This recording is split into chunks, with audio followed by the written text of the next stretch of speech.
Nah, hormon ini semacam zat kimia yang tugasnya mengatur juga nih, berfungsi untuk mengatur supaya tubuh itu bisa berfungsi dengan baik. Misalnya supaya jadi nggak mencret terus gitu, jadi pencernaannya menjadi lancar. Atau bisa juga membantu supaya cara berpikir kita nih, fungsi otaknya juga bener ya. Jadi jangan sampai nanti hormonnya terganggu, nanti cara berpikir kita atau misalnya fungsi otaknya juga terganggu. Penyebab dari hormon tidak seimbang itu salah satunya adalah berbagai macam penyakit ya. Jadi penyakit-penyakit misalnya ada hipertiroid atau misalnya gangguan dari kelenjar tiroid. Itu menyebabkan hormon yang dihasilkan oleh kelenjar tiroid itu jadi terganggu. Ya, kalau misalnya memang gangguan hormonal, tentu obat-obatannya adalah obat hormon. Nggak bisa kalau misalnya penyebabnya hormon, tapi pengobatannya kita memberikan misalnya operasi atau misalnya dilakukan hal yang lain atau obat-obatan yang lain. Jadi pengobatannya itu harus tepat.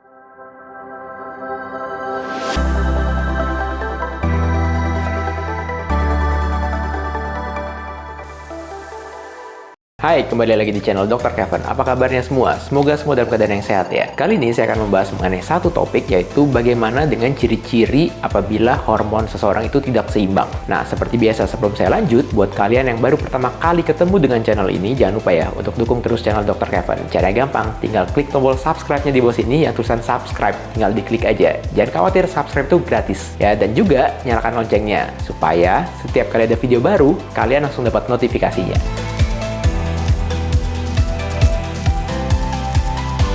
Saya akan menjelaskan mengenai hormon. Jadi hormon itu penting untuk tubuh ya. Jadi hormon itu adalah semacam zat kimia lah, anggap aja seperti itu. Jadi zat kimia yang dihasilkan sama organ-organ di dalam tubuh. Ya, bisa dihasilkan oleh bagian dari otak, bisa dihasilkan oleh dari indung telur, atau misalnya kelenjar adrenal yang sebelahnya ginjal, itu juga bisa. Jadi ada beberapa organ yang dalam tubuh itu bisa menghasilkan hormon. Nah, hormon ini semacam zat kimia yang tugasnya mengatur juga nih, berfungsi untuk mengatur supaya tubuh itu bisa berfungsi dengan baik. Misalnya supaya jadi nggak mencret terus gitu, jadi pencernaannya menjadi lancar. Atau bisa juga membantu supaya cara berpikir kita nih, fungsi otaknya juga bener ya. Jadi jangan sampai nanti hormonnya terganggu, nanti cara berpikir kita atau misalnya fungsi otaknya juga terganggu. Atau yang cara yang lebih gampang lagi, contohnya misalnya mengatur siklus menstruasi. Jadi pada wanita itu kan ada menstruasi atau haid. Siklusnya diatur oleh hormon. Jadi gimana supaya siklus mens seorang wanita itu teratur? Nah, salah satunya itu diatur dengan hormon.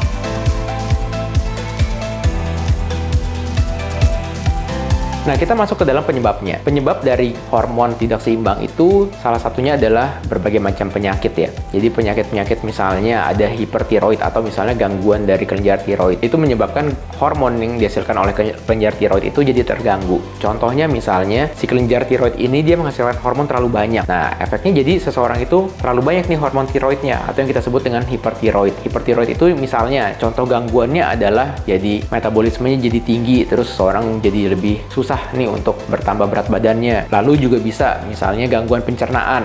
Nah, jadi pencernaannya itu penyerapannya kurang baik. Itu semua fungsi-fungsi tubuh salah satunya diatur oleh hormon tiroid. Hal yang kedua, misalnya ada seseorang menderita namanya PCOS atau Polycystic Ovarian Syndrome. Nah, itu di dalam indung telurnya itu ada kista yang berukuran kecil sehingga fungsi dari indung telur itu kurang baik. Dalam arti untuk menjadi sel telur yang bisa berkembang, nah itu menjadi terganggu sehingga masa suburnya itu juga kita sulit untuk mengetahuinya. Jadi ada yang bilang kalau seseorang menderita PCOS berarti itu bisa menyebabkan seseorang itu jadi sulit hamil. Penyebab sulit hamil sebetulnya bukan karena memang seseorang ini tidak bisa hamil ya, tapi masa suburnya itu yang sulit untuk kita tentukan. Karena tadi sel telurnya itu yang harusnya dari kecil menjadi besar. Nah, ini sel telurnya ini susah untuk membesar. Jadi dia kecil terus. Jadi membutuhkan waktu yang biasanya lebih lama. Atau misalnya gejala lain yang bisa ditemukan adalah seorang yang menderita PCOS itu siklus menstruasinya biasanya jadi terganggu. Terganggu dalam arti dalam 1 bulan dia bisa-bisa tidak mens atau tidak haid. Jadi dalam 2 bulan dia baru haid sekali. Jadi ada skip mens biasanya. Kondisi lain yang menyebabkan gangguan pada hormon adalah misalnya kehamilan. Itu hormonnya itu pasti akan mengalami perubahan. Ada yang beberapa hormon tertentu mengalami kenaikan. Misalnya hormon kehamilan, hormon estrogen, progesteron itu semua mengalami kenaikan pada saat seseorang sedang hamil. Hal berikutnya yang bisa menjadi gangguan terhadap hormon yaitu adalah kondisi seseorang pada saat mengalami stres. Nah, pada saat stres itu juga ada yang namanya hormon stres atau kortisol. Itu juga menyebabkan hormon tersebut mengalami kenaikan yang mempengaruhi hormon lainnya, misalnya mempengaruhi hormon estrogen dan hormon-hormon yang lainnya. Sehingga mempengaruhi juga nih kualitas hidup seseorang. Jadi moodnya jadi berantakan, terus menstruasi jadi nggak teratur, dan segala macam.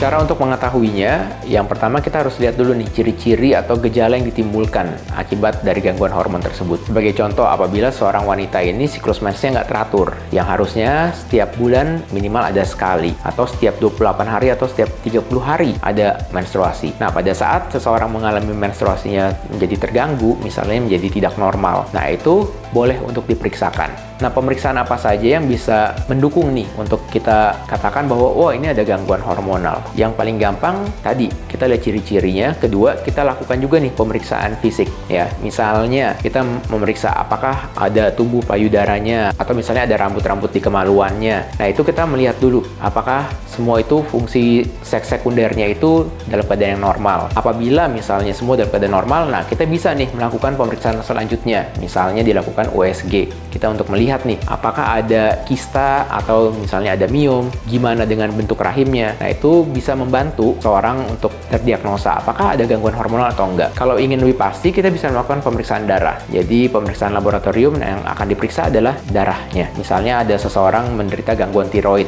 atau kelenjar tiroid. Nah, itu bisa kita lihat tuh apakah ada benjolan di lehernya. Nanti baru kita pastikan nih dengan pemeriksaan darah.